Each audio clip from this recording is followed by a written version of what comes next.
دوبارہ سماعت فرمائیں کہ حکومت کی جانب سے جو بجلی کے بلات میں ناجائز اضافہ کیا جا رہا ہے، ڈسٹرکٹ بار ایسوسی ایشن،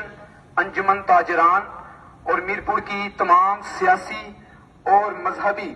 جماعتوں نے مل کر یہ فیصلہ کیا ہے کہ اب صرف بات سے ان کے ساتھ کوئی بھی معاملہ طے نہیں کیا جائے گا۔ اگست میں آنے والے تمام تر بلات، چاہے وہ دکانوں کے ہوں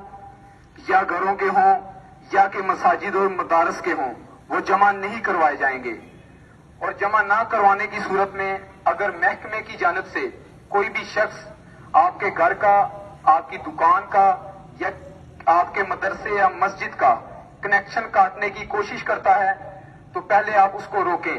اگر وہ نہیں رکتا تو اس کے بعد تمام تر ذمہ داری ڈسٹرکٹ بار ایسوسی ایشن میرپور پر ہوگی۔ جن ہاتھوں سے وہ شخص آپ کے گھر کا، مسجد کا یا مدرسے کا کنیکشن یا تار کاٹ کر جائے گا، انشاءاللہ عز و جل یہ تمام تر ذمہ داری میرپور بار ایسوسی ایشن پر ہے کہ انہی ہاتھوں سے وہ دوبارہ تار جوڑ کر بھی جائے گا، اور انشاءاللہ عز و جل تمام اہل علاقہ کو یہ یقین دہانی کروائی جاتی ہے کہ میرپور بار ایسوسی ایشن کے اس قدم اٹھانے سے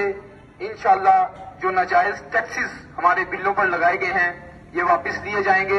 اور انشاءاللہ جو ڈیم کی صورت میں میرپور شہر کو ریئلٹی ملنی چاہیے وہ انشاءاللہ میرپور بار ایسوسی ایشن، انجمن تاجران اور باقی تمام فلاحی، مذہبی اور دوسری تنظیمیں مل کر انشاءاللہ وہ حق میرپور کے شہریوں کو دلوائیں گے۔ جزاک اللہ۔